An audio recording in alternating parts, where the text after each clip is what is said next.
Hello, everyone. I'm Sherrod Davis. I'm one of the co-founders and the CEO at EcoMap Technologies. Thrilled to welcome you to today's version of Ecosystem Talks. We're hosting a fireside chat with Tom Droege, who is a customer and ecosystem partner based in North Carolina. Tom is a lifelong entrepreneur and investor who's passionate about disrupting disparities in access and opportunities for African American entrepreneurs. He's the co-founder of Resilient Ventures, a capital investment fund designed to disrupt the disparities in access and opportunity for African American entrepreneurs. Resilient Ventures delivers access to capital, networks, and expertise to companies that are ready to scale. Tom is also, in his spare time, the mastermind behind Philately.live. It's the first AI-powered global resource for stamp collecting, built in partnership with EcoMap. This innovative EcoMap platform goes beyond traditional collecting by mapping the entire philatelic community, fostering connections for collectors everywhere. Tom, I'm very excited. I'm sure our audience is very excited to have you today. Thanks for being here. So glad to be here. Thanks. And good to see you again, Sherrod. Thanks. Yeah, good to see you, Tom.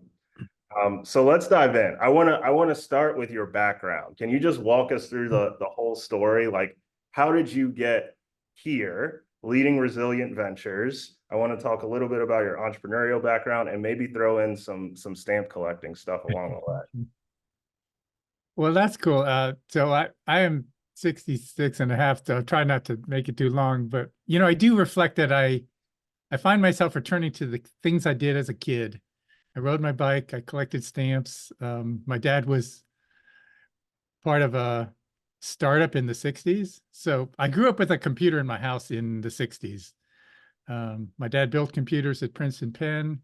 My mom taught computer science at Rutgers. So I had this very privileged background, which I rejected because it was not cool to be, a dweeb in those days. It was not cool to be smart. So I spent my high school learning how to play guitar, got good at that, went to college, ended up in North Carolina, working at Duke Medical Center, writing computer programs, and then started my software business late in life. Well, in the 90s, I got involved in the question of race here in North Carolina. That was my first intro into building relations across the color line, recognizing we had segregated spaces and understanding prejudice. But about 10 years ago, I began to see it more as systemic. And so that led to the creation of Resilient Ventures that would invest in African-American founders. But all the time I've been aware of, I'm kind of self-aware. So whenever I was doing something, I noticed there was a group of people that were like-minded people. Like when I'm a cyclist, I'm riding with all my cycling friends, and it's just a community. Some people, that's their only community. When I was doing music, there's a whole music community. And stamp collecting is the same way. There's a community of stamp collectors, and for some people, that's their only thing. So that's my story for now. I want to dig in on some of the race stuff if we can, Tom. Sure. I want to talk about the transition from you recognizing it, as you mentioned, in the 90s, to perceiving it as something that's more systemic. Can you just talk about some of the things you observed, what led to that insight, and then why you chose Resilient Ventures as your tool to help combat some of what you saw? I would say that our entire culture kind of went through the same process, because in the 90s, we didn't understand. Well, people started talking about racism as systemic a long time ago, like in the 60s, and even Frederick Douglass was recognized, and, Du Bois was recognizing as systemic. So that's not anything new. But I think as a culture coming out of the civil rights time period, and with an incorrect understanding of what Dr. Martin Luther King said about, let all our children play together. You know, um, white people's kind of adopted a colorblind kind of approach. And so our only understanding of it was on the basis of prejudice, right? Um, so I think in the 90s, that was pretty much the way white people understood racism, right? We just need to be a better person and not try not to see color. But what my friend did with me, African American guy, I was working with him with Promise Keepers. He intentionally, walked me through like what's it like to be stopped by the police. And we were having these conversations in the 90s. All those same questions, like would you let your daughter date a black person? Those kind of questions. And we like talked about them and but it was, like so the focus in for me at that time was, well, let's address this by building relationships across the color line, right? Let's get our churches together. Let's have men's meetings. But that didn't really do anything. Because the problem is not a problem of individual prejudice. It's really a systemic problem. So I guess the first thing that got me to understand systemic thing was that this same person's wife said, this is 10 years ago, said,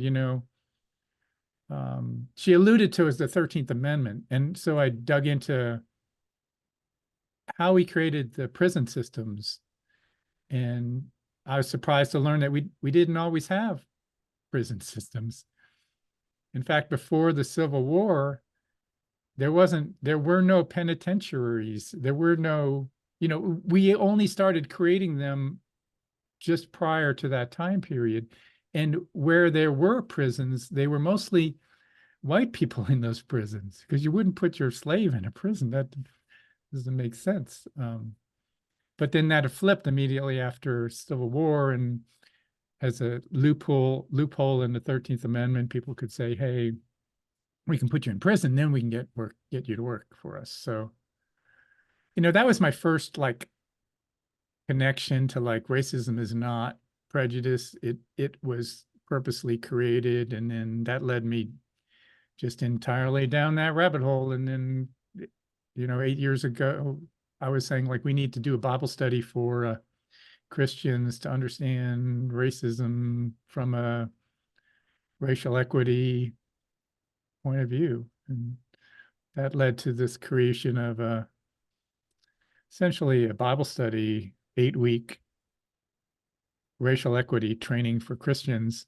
And that's where Keith and I got together because I needed a theologian on the team of one. So we spent 2 years doing that. And then we'd find ourselves learning about Black Wall Street here, Black Wall Street there, the economics of racism. And, the germ of the idea of resilient was like, what if we could move money across the color line in a significant way and purposely invest in Black founders?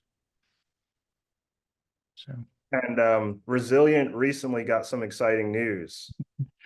I've seen on LinkedIn. Do you mind sharing with the audience? Yeah. Well, we got $1 million from the Treasury for our fund. It's a matching grant. It comes with some restrictions, but under the Obama administration, there was a program called the SBCI, and it was a huge investment in entrepreneurship in the United States. And the money was allocated to the states. The states could do whatever they wanted with it. So this is the second round of that, and trillions of dollars maybe. North Carolina got 350 million. And so Vice President Kamala Harris was here in Durham last Friday to be part of the announcement of the funds that were going to get this money. There were 10 funds. And what's interesting is that she has not been going around the country going to these meetings where they announced who got the funds. The reason she came to North Carolina is because North Carolina purposely and intentionally said, well, this money is supposed to go to the new term SEDI, which is socially and economically disadvantaged individuals. So the money is at least 52% of that money at least is supposed to go to anyone that qualifies on that, you know, spectrum. Women, African American, Latin American, Latino, Native American, veterans, the rural. So it really is, it's basically everyone except wealthy white aged men. But so while the program in general is focused to invest in those kind of founders, North Carolina took the extra step and said, well, when we're looking for the venture funds that we want to do the investing, we want the venture funds themselves to have that same breakdown. So all 10 funds are majority controlled either by African American, a woman, a Hispanic person. So yeah, that's why she was here. Otherwise, it was not really news. So Very cool. mm, Congratulations. thank you. We may come back to some of those themes, Tom, but I do want to talk about your work as a collector.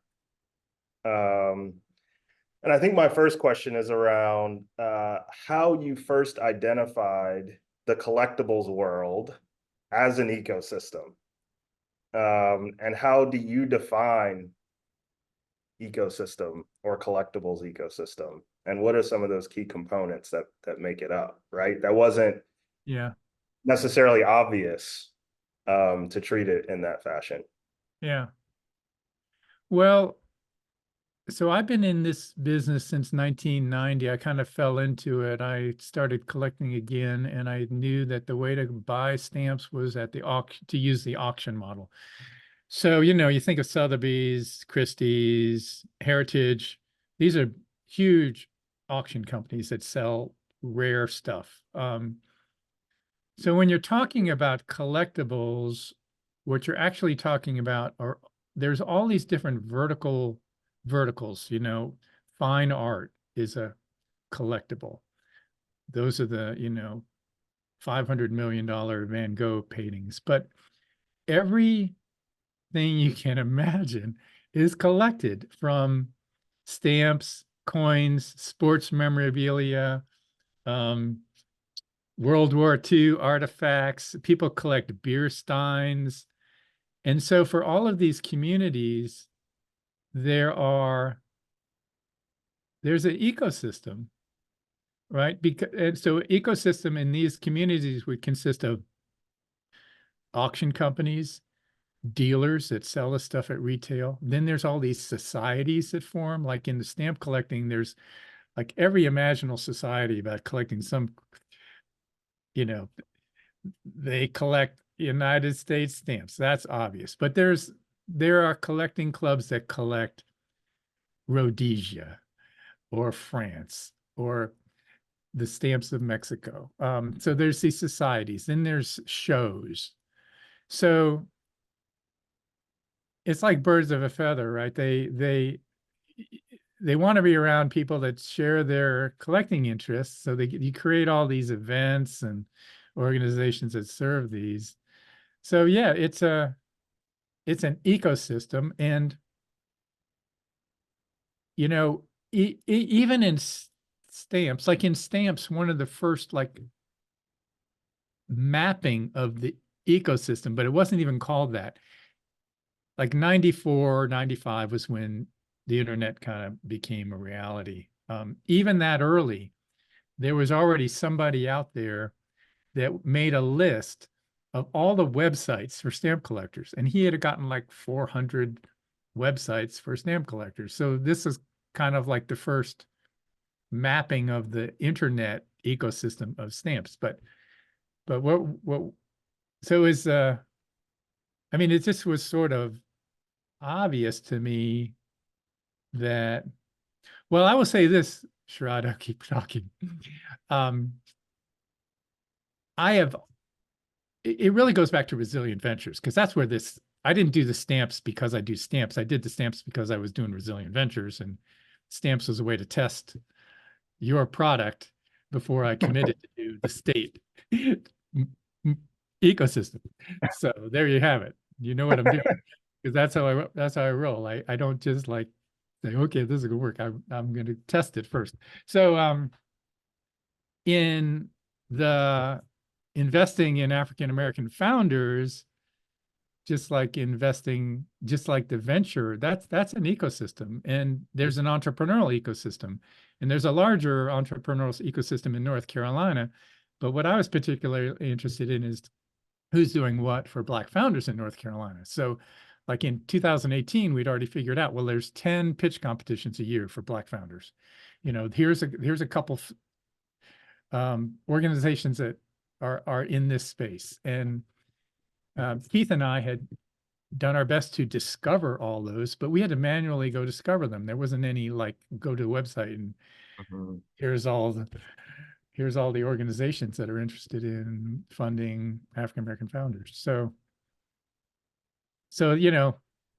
um, having a tool like yours that would take a list of websites and then create this map for you um, was a very alluring um, enterprise for me. It was hard to resist trying to getting involved in something that could do that, because I've Yeah, done it before manually. I've created some ecosystems where, yeah, we collected all the data, we built a database, we created a front end. It's a lot of work.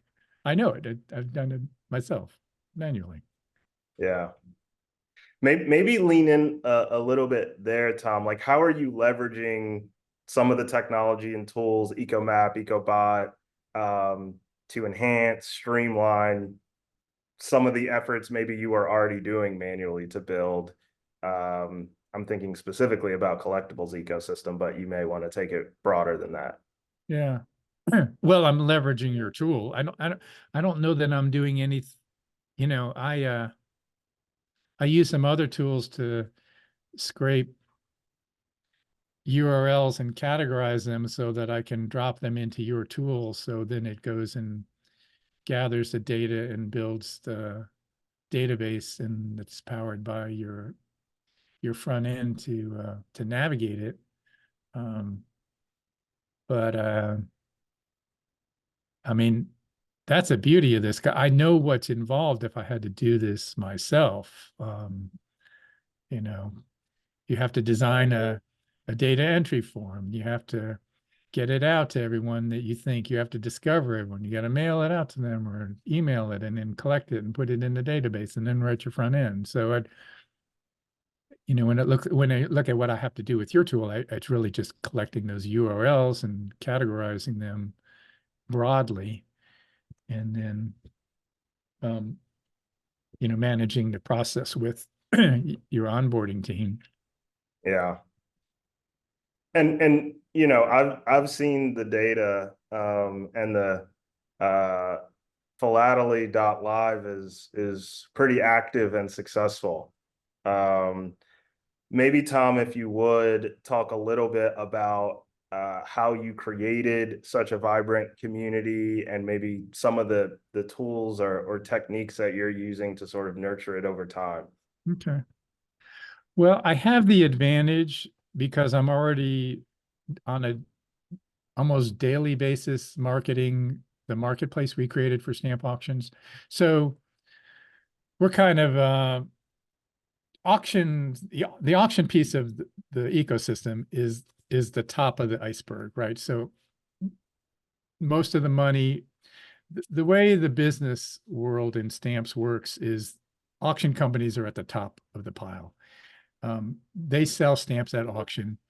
Individual collectors buy them there, but mostly dealers buy their stamps at auction and then sell them to their collecting groups. So I had kind of already mapped out the high ground, um, and I have a 25,000 person emailing list that I send to 2 or 3 times a week.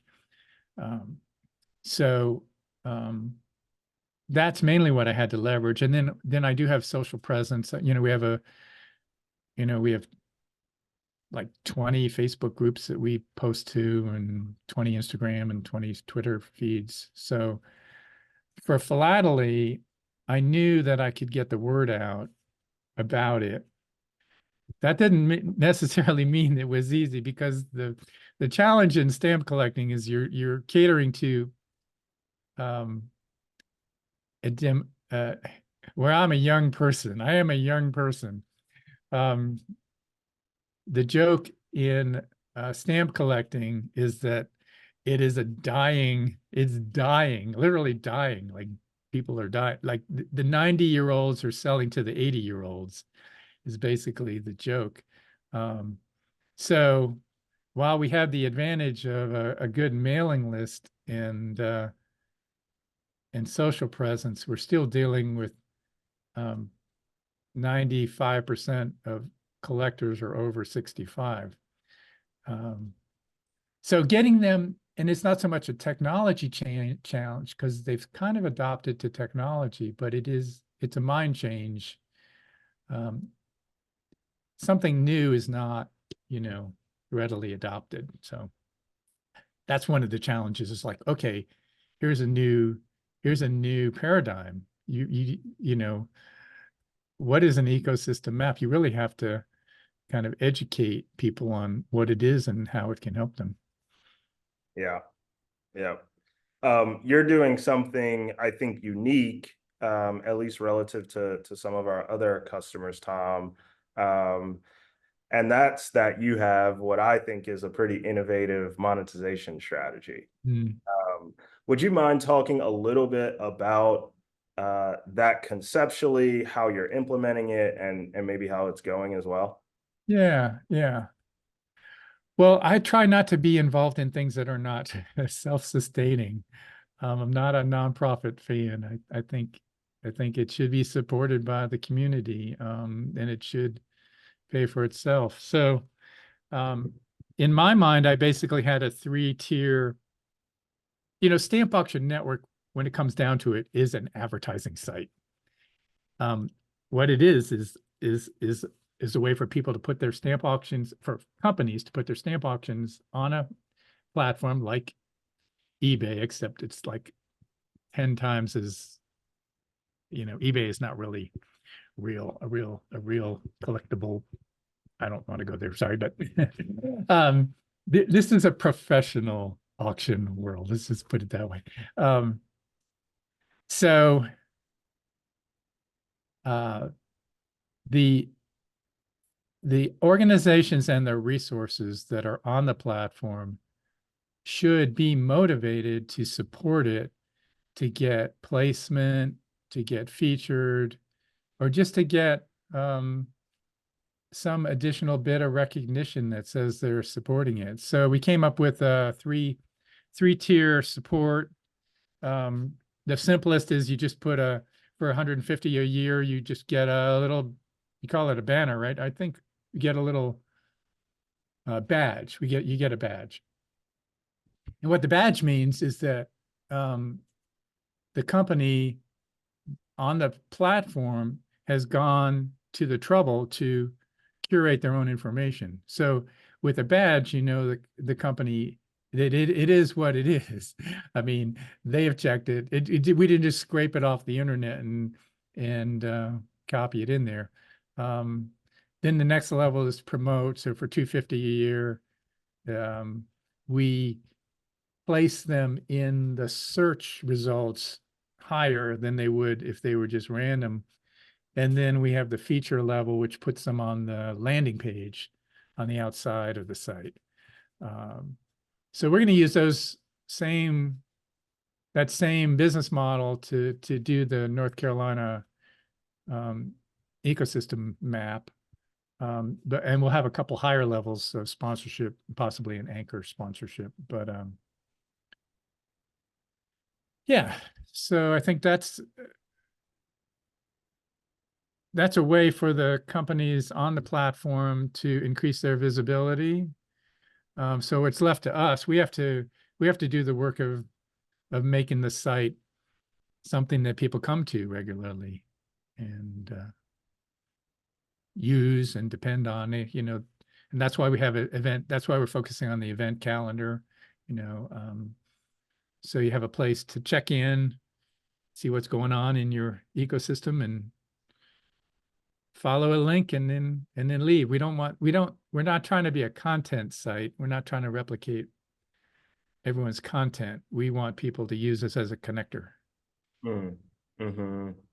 Say more about maybe some of the value that you saw in your eco map and like why you developed this monetization strategy specifically for stamps. Like what jumped out to you as you were looking at this as an opportunity to sort of unite the stamp collecting community, and you thought, you know, wow, this would be really valuable, A, and B, I think that this monetization strategy would be effective for this community. I'm I am still hopeful. I mean, part of the I still have to get people. I don't really have an answer to that honestly yet because um, I I'm not I'm not at full adoption yet, right? I mean, this is for me like a startup. I mean, I haven't started up a business since 1985, so this is the whole startup process. I mean, Yeah. we deployed in October, and we have a model that we think should work, and we have, you know, 10 people that signed up, pay to play. Um, we got more to go. So you know, but we really only have had you know, we only had the landing page for like 6 weeks now. So we really haven't had the full platform to say, okay, this is what it looks like if you're featured, and this is what it looks like if you promote. Um, so yeah, I'm confident that the model will work. But you know, you got to close people. Once I get in a conversation with people, Yeah. it's easy to say, okay, you know, $500 a year, you're on this page, you know, then we sign them up right then.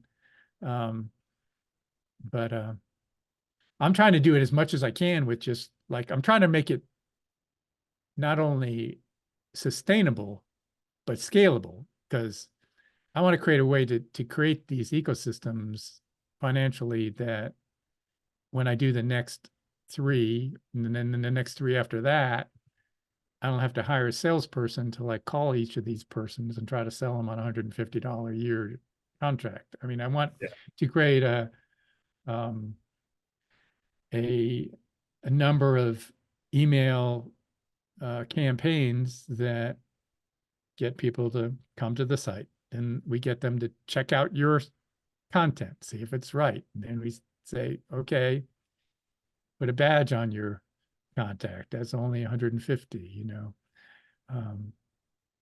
Because while that pricing will sustain the model, um, if we get adoption, I don't think that pricing model would sustain hiring a marketing person or Mhm. salesperson to work full time Uh, to raise. Yeah, but it may come And to that. We'll see.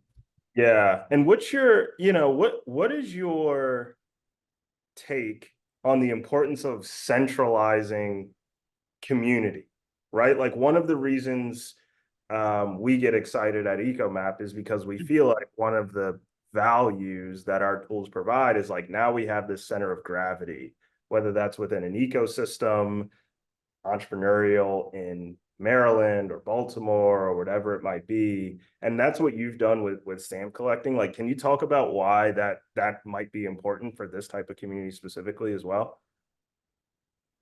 Well, I think what it's going to do, there are stamp boards where there are communities, people get on forums and they have their chat and they have their own personality.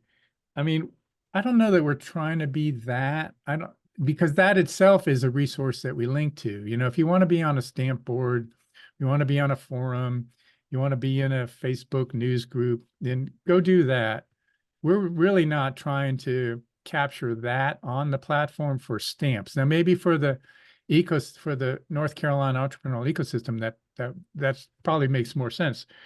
But for stamps, it doesn't really. But what we can do is connect people that have really um, eclectic collecting interests. Because, you know, a lot of people collect the United States, a lot of people collect Germany, but typically what happens, you start collecting and then your interest narrows and narrows and narrows. And soon you're collecting ship covers from, 18th century ships that went from Cuba to Spain. It gets that. So, but there you do need to be able to find the other people that might actually have something very similar to your interest. And for me, it was I collected the Exporta issue of Mexico, which was a 30-year time period during the high inflation rate in Mexico. So every year, their stamp prices were going up like tenfold. It was 74 to 1990. And I collected the stamps used on envelopes. And like, I soon found out there were only 6 people in the world that did what I did. And I had to find them. I would have to like lurk on eBay and find out who bought a cover and try to connect up with them. But I did find them, but it would have been so easier if you had something like an ecosystem map.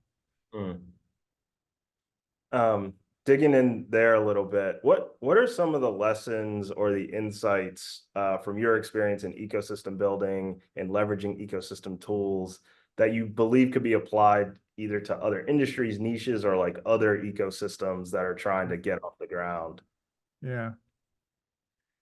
Well, I think it's what you have is an easy way to build a basic database that's tied together with keywords. And I write databases for a living. I've built like 30 enterprise systems in my lifetime. So that um, if you were to sit down and design a database structure to do kind of what you're doing, it's a task. But and if you did it, you'd always be like very specific. Every industry would have it would have a list of tables and relationships between those tables, and everyone would be specific towards that ecosystem. But what you have here is kind of a general database with keyword matching. So you've got organizations and resources and events. And so those are the main building blocks. And then you connect them with keywords. So that kind of tool has broad use for all kinds of stuff. Like one of the companies we're investing in right now is doing they're creating a small private marketplace between Fortune 200 companies and their suppliers. So they're creating a marketplace between these huge billion-dollar companies and these smaller $10 million companies. And the idea there is to help those $10 million companies to scale. So he's got 100 entities to start. He has 100 organizations that he's got to put on, he's got to keep track of. So, I mean, that's something where you just like, all those organizations have websites. You just throw them all on the map, and then you just determine keywords that you want to track to connect them all. And then you let the AI go and map the keywords to the organizations. And all of a sudden you have a useful internal tool to make sure you don't miss anything as you're making these connections between these organizations. And that can be done, when I first started this, I was looking at like, what is an ecosystem itself and how have they been used? And like, they've been used like as a tool.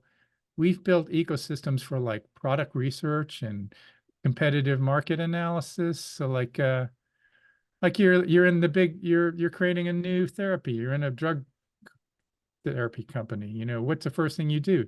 Well, you'd get all the URLs of all your competitors. You get a list of all the potential customers, a list of all the hospitals, and then you throw them in your database and map them with keywords. And you'd have your own like instant internal resource mapping of your ecosystem. So, I mean, that model can be applied really anywhere. I mean, we had RTP Capital had a company come present to us. They're called RV.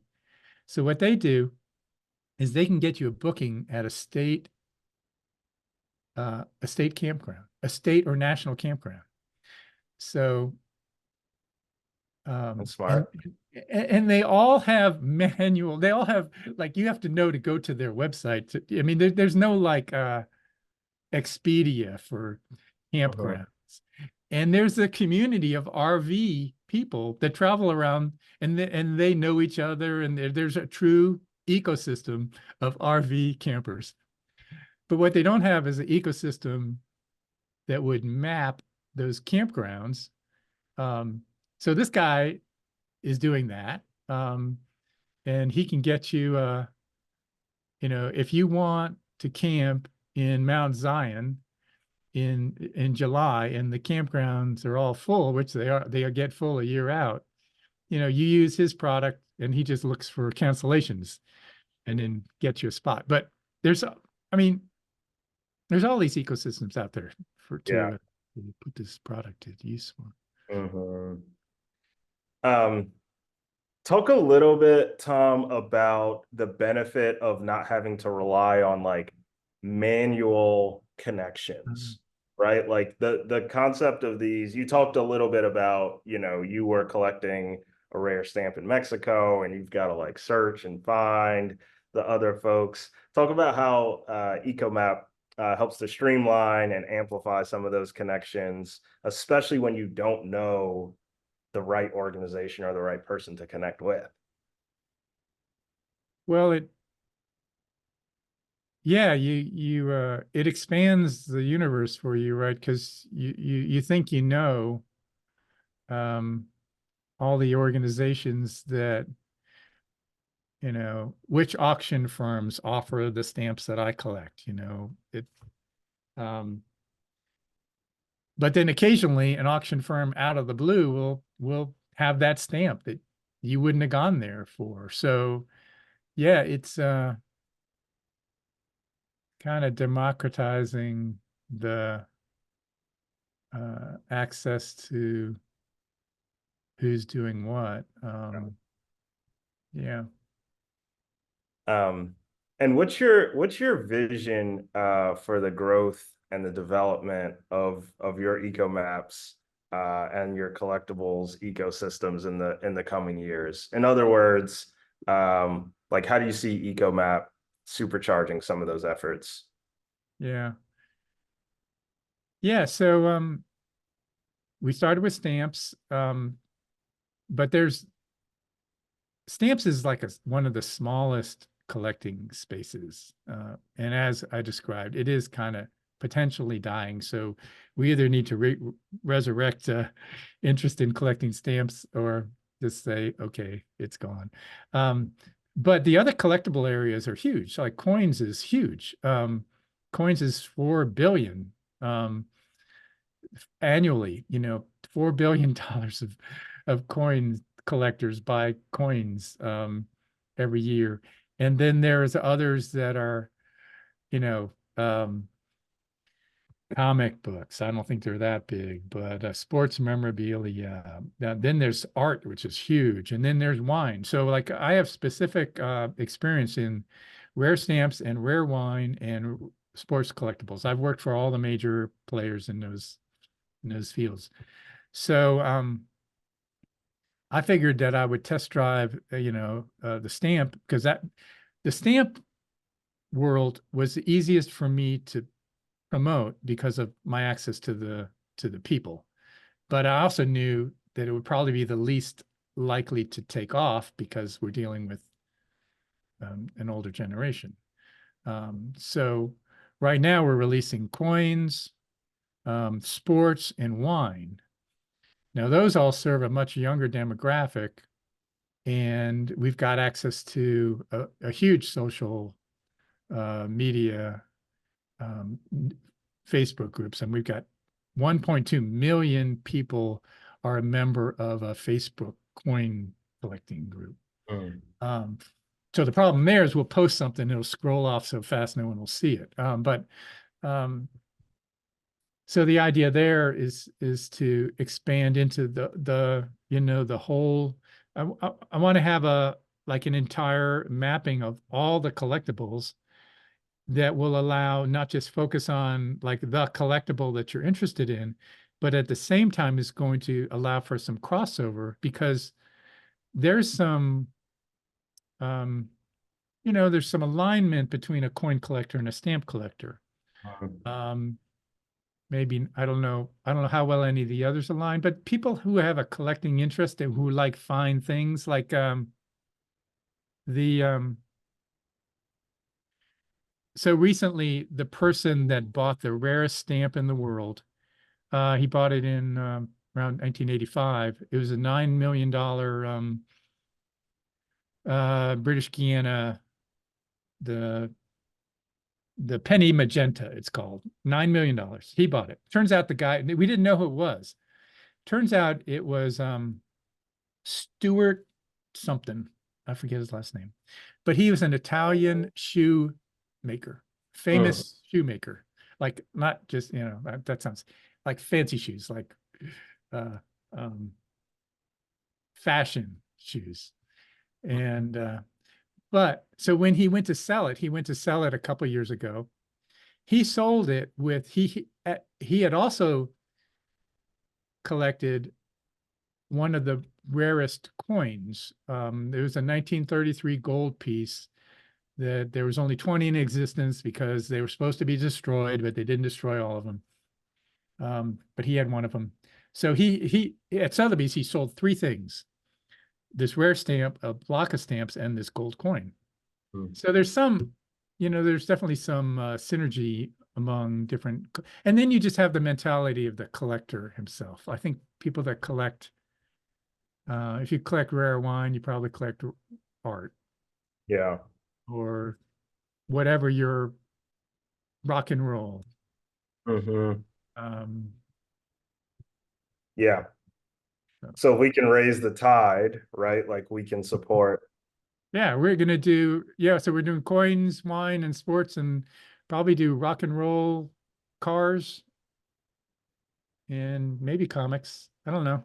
Well, I'm not sure what the next three after the three we're doing are. We haven't decided yet, but Um, one final question for you, Tom. Like, what would be your advice or share any best practices to anyone listening who might be interested in building their own ecosystems based on interests or passions, right? Like, because I think that that's kind of what we've nestled in on as your um, sphere of influence, at least right now, within stamps, et cetera.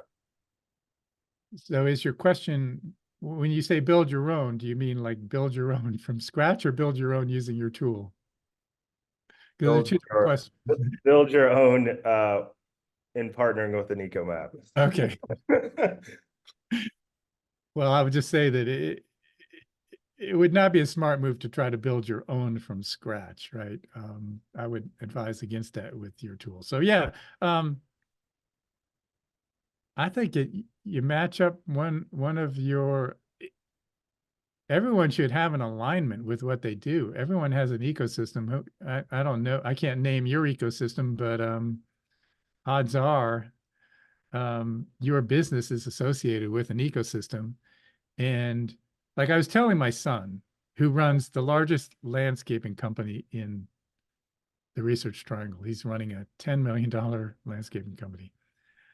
I said, you should create an ecosystem for lawn care because there are people that love their lawns. Yeah. You know, you could be the leader in this space. I mean, it sounds like he didn't I wasn't able to persuade him. But can you imagine even something as mundane as that? If you had a place where you had everything you needed to have a great yard, right? Not Yeah, just your lawn, but like, so you'd put all the landscape architects on it. You'd put all the lawn care companies on it. You'll put the weed and feed, and then you'd have, I don't know if there are grass growing societies, but I don't know. probably. Probably. Yeah. So like, yeah, whatever is your area of expertise, build an ecosystem for it and reap the financial rewards. Be the first on your block with the ecosystem map of Yeah. anything. Out there. Um, in short, Tom, ecosystems are everywhere, right? I think we Mhm. share that belief. And I've been really impressed with your creativity and entrepreneurial spirit to bring some of these ecosystems into areas and places that we certainly didn't expect, and I don't think others expected it either. So congratulations and thank you. And thank you for spending some time with us today as well, Tom. Always enjoy chatting with you. We covered everything from your journey to running Resilient Ventures to your interests and passions in collectibles and how that all ties back to ecosystems. So as always, I appreciate you and thanks so much for your time. And until we chat again, take All care. right. Well, so glad to be here. Enjoyed it.